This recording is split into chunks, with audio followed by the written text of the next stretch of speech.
今集咧想同大家講嘅係一單標題為疑美港人單親家庭母遇車禍亡，遺下4女兒嘅新聞故事。我想借呢一件事啦，做一啲 KOL 都好中意做嘅事，咁就係茶餘飯後冇嘢好做嘅食下花生，抽下水咯。講白啲嘅就係食人血饅頭，同大家講述一下道路安全設計有幾咁重要啦，同埋大家咧其實揸車嘅時候點樣去避免同類嘅悲劇發生喺自己身上咧？仲有其實移民之後啦，大家係需要具備一啲乜嘢嘅心理嘅質素咧，同埋一啲嘅技能咧？歡迎翻到嚟 Tommy 嘅 channel。我諗大家啦都應該喺各大嘅媒體咧睇過呢單嘅新聞噶啦。一個嘅單親母親啦，佢帶住4個女，因為當時香港嘅社會事件，最初咧就係去咗台灣嘅。但係啦，因為身份嘅問題，最後以難民嘅身份搬咗去美國嘅德州。佢之前咧喺嗰度咧就考到車牌啦，準備開始第一份去派包裹嘅工作。但係喺8月19號嘅星期二去翻工嘅第一日，途中就發生咗車禍，不幸嘅身亡，留低咗4個未成年嘅女，前途未卜。呢一件事啦，絕對係一個嘅悲劇嚟噶。有觀眾啦幾日前同我講嘅時候啦，我聽到咧都覺得係非常之震撼啊。我喺下邊咧就已經留低咗幫助呢個家庭嘅教會佢哋嘅捐款網站。如果大家有能力嘅話咧，希望你都可以出一分力。呢個嘅題目咧就係一位有心嘅網友咧就叫我去拍嘅。我自己就無意去探討呢位女士佢嘅前夫啦，以前嘅發生嘅事。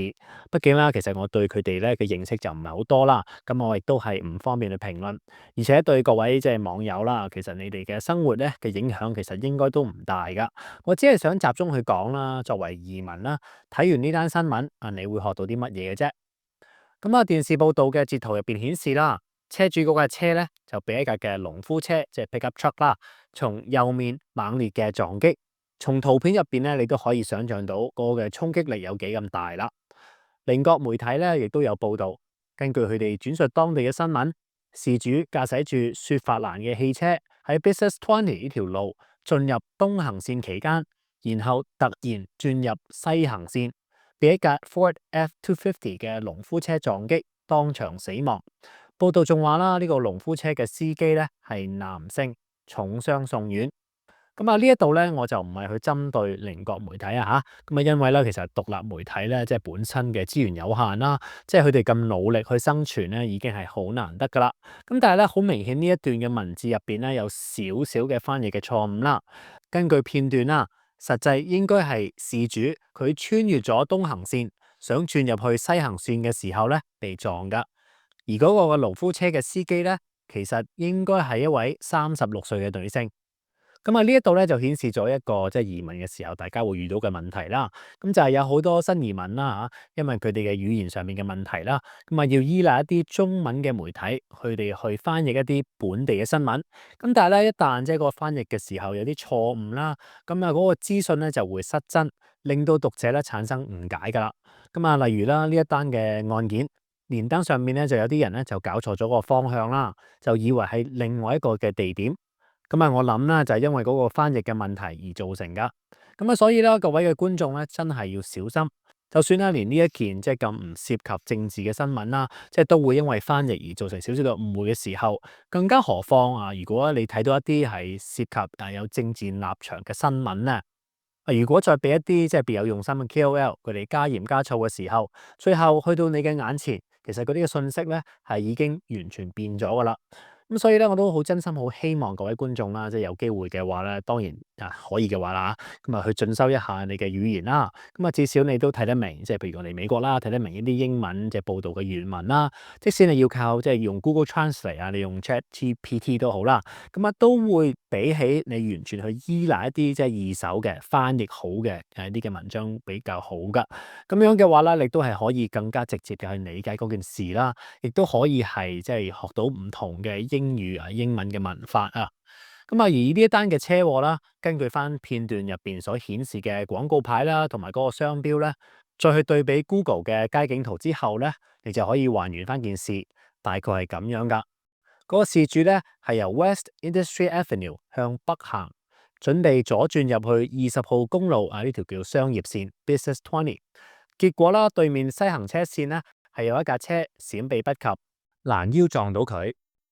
咁啊，可能有觀眾你會話啦，喂，咁其實即係個事主啦，佢啱啱先考完車牌啫嘛，咁仲要第一個禮拜就去送貨，仲要係個女人添，咁啊可能就係死者自己嘅問題啦。咁但係啦，即係點講都好啦，其實佢都係即係正式嘅通過咗當地嘅駕駛執照嘅考試啊，咁佢都係合法嘅攞到嗰個嘅牌照去做一啲嘅職業司機啦。其實究竟有啲咩嘅問題咧？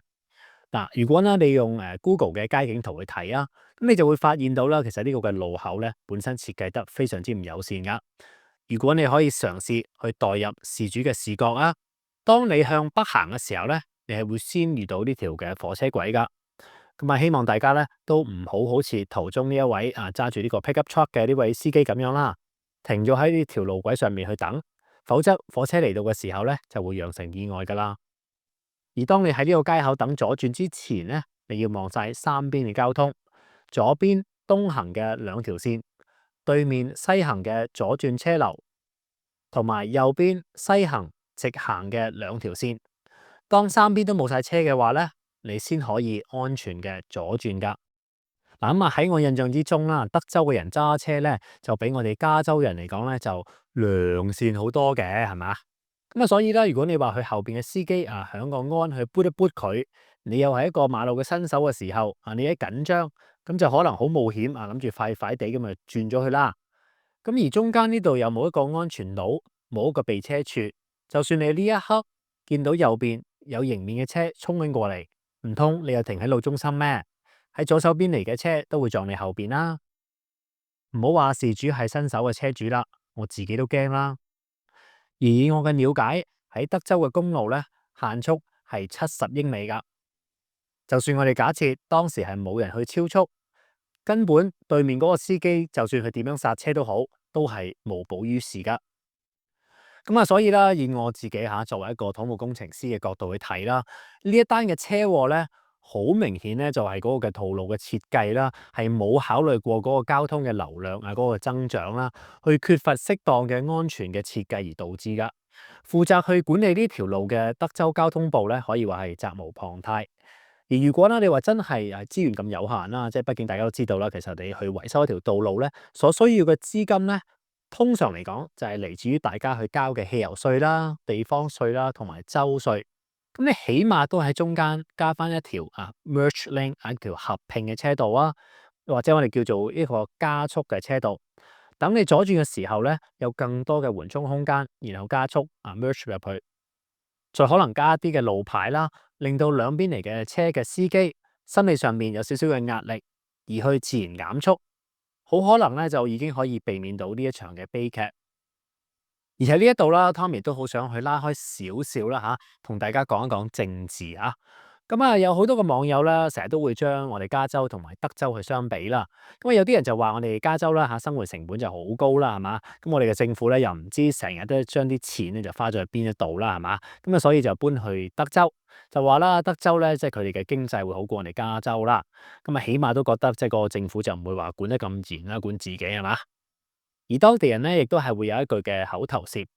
"Don't California my Texas"，意思即係話啦，唔好將我哋加州呢一啲即係民主黨大政府啦，即係成日都管住啲人民呢一種嘅風氣啦帶去德州。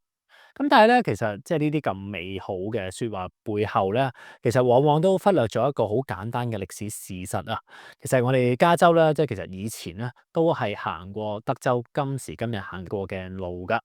加州咧，其實就唔係話一開始就好似而家咁樣噶，即係我哋以前都有好多嘅情況啦，好多嘅嘢啦，都係冇網管啦，冇乜配套啦。咁但係當我哋嘅經濟開始發展啦，人口開始膨脹啦，啲車又越嚟越大架，越嚟越多嘅時候，舊有嘅道路嘅設計頂唔順咧，就要用大量嘅資源去做一啲嘅改進。咁而呢一啲嘅過程咧，其實嗰個成本都係好高噶。亦都往往咧會引起即係我哋社會嘅大眾咧嗰個嘅反彈啦，係嘛？畢竟大家都唔想俾錢出嚟噶。所以咧，即係起碼以我個人嘅觀點嚟睇啊，即係德州咧有好多嘅地方啦，特別係一啲比較大嘅城市啦，即係佢哋嘅交通嘅擠塞啦，可能有好多嘅車禍啦，天災嘅人禍啦，甚至空氣污染等等，有好多嘅問題咧。其實自自然然咧就會令到嗰度嘅社會、嗰度嘅人咧係會去要求去改革啊。咁亦都即係我覺得嚇係會遲早嘅走上我哋加州曾經行過嘅路。例如啦，好似喺我哋洛杉磯聖蓋博 Valley 啊，我諗各位嘅街坊啊都會去過嘅 Rosemead Boulevard。咁啊，你會見到條路都比較新啦，有一啲嘅綠化嘅設計啦、行人路啦、巴士站、單車徑，方便一啲傷殘人士過馬路嘅過路處、綠化帶同埋有唔同嘅路牌等等。而呢一度嘅限速咧，只係40英里，唔係頭先嘅70英里啊。如果俾你揀，你又會喺呢一度左轉啦，定還是喺頭先德州嗰個嘅亡命路口度左轉呢？咁但係當然啦，呢度所謂嘅完整街道嘅設計咧，成本係非常之高噶，又因為嗰個嘅限速嘅問題啦，會令到大家嘅通勤嘅效率咧降低噶。而如果觀眾你又唔知道背後嘅原因，你作為納稅人，你又會唔會願意去埋單呢？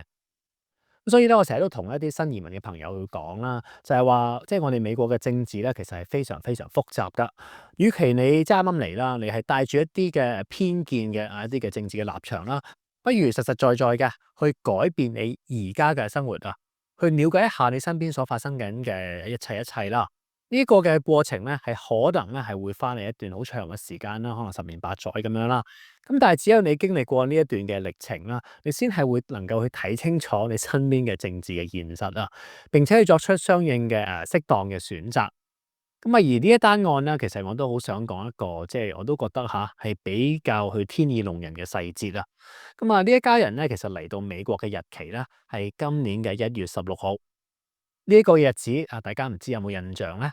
我之前同大家拍片講過啦，喺拜登落台之前啦，佢延續咗香港人 DED 嘅政策，而呢一家人咧，亦都係喺差唔多嘅時間趕喺拜登任期嘅最後幾日入境美國，因為喺4日之後咧，1月20號特朗普上台之後，即刻簽署咗行政命令，阻止所有嘅難民嚟到美國。雖然啦，而家呢一刻咧仲喺度打緊官司，要去到9月19號先係會喺加州嘅 Pasadena 度開庭。但係諷刺嘅係，如果呢一家人咧只係遲4日之後先上飛機咧，可能就會完全入唔到境啦。而入唔到境就冇咗工作證，就自然揸唔到車，返唔到工，遇上意外而身亡。可能佢哋當初以為入到境啦，係造物者對佢哋嘅恩典，為自己打開咗一道新嘅大門。但點知後嚟發生嘅事，卻變成一個嘅悲劇，成為呢一個嘅家庭另外一場嘅考驗。喺各位觀眾你哋嘅人生入邊，有好多個時候啦，其實你可能會盡咗好大嘅努力，甚至啦，即係得到身邊好多嘅人嘅幫助，然後去期待一個比較好嘅收穫，但最後卻發現有好多嘢咧，並唔係自己能夠掌握噶。喺美國生活咁耐啦，其實即係我哋身邊啦，每一日咧都會有一啲悲歡離合嘅事情發生。有啲嘅人啦遇到車禍，有啲嘅人啦遇到重病，又或者有一啲人啦遇到種種唔公平嘅事情發生，會令到好多嘅人啦感到好無助啊。咁特別啦，即係喺一個咁陌生嘅國度，亦都可能係會質疑自己當初移民呢個嘅選擇係咪正確。有時候啦，即係我哋只能夠去規劃一下我哋而家嘅事情啦。未來即係會發生啲乜嘢咧？其實就真係冇乜人可以知道噶。咁但係咧，我都會希望大家咧，即係唔好因為知道呢個嘅前途咁不明朗啦，就去即係停步唔去向前行啊，去勇敢作出選擇咧，先係對自己、對你屋企人最負責任嘅做法。好啦，最後咧，我都好想用翻幾句英文嘅一啲嘅諺語啦，同大家去總結一下今日我所講到嘅事情啊。呢單嘅車禍啦，其實本質上邊嚟講咧，都係一個嘅選擇啦。當然啦，其實人生就有好多個選擇嘅，即係喺呢個嘅事情入邊啦，即係你話即係個事主佢唔同佢前夫結婚嘅，佢唔生呢個4個女啦，佢唔移民去台灣，佢唔移民嚟我哋美國咧，等等咧，都係佢人生入邊嘅選擇啦。咁但係咧，我即係呢度咧，我就淨係想去集中講翻呢一場嘅車禍入邊佢作出嘅選擇嘅啫。事主咧，其實佢就選擇咗去轉左啦。結果就改變咗佢成家嘅命運。咁但係其實啦，佢係唔一定要咁樣揀噶。佢翻工嘅地點啦，其實係可以揀另外一啲更加安全嘅路。佢一直行 West Industry Avenue 往西行，然後去到349號公路右轉，再喺有紅綠燈嘅路口左轉，就可以安全嘅上翻去佢想去嘅20號公路。而另外噶，佢亦都係可以一開始嘅就向南行，到達 I-20呢個嘅州際公路。因為真正嘅州際公路咧，其實係符合聯邦嘅安全標準，安全嘅程度咧係比其他一般嘅公路為高噶。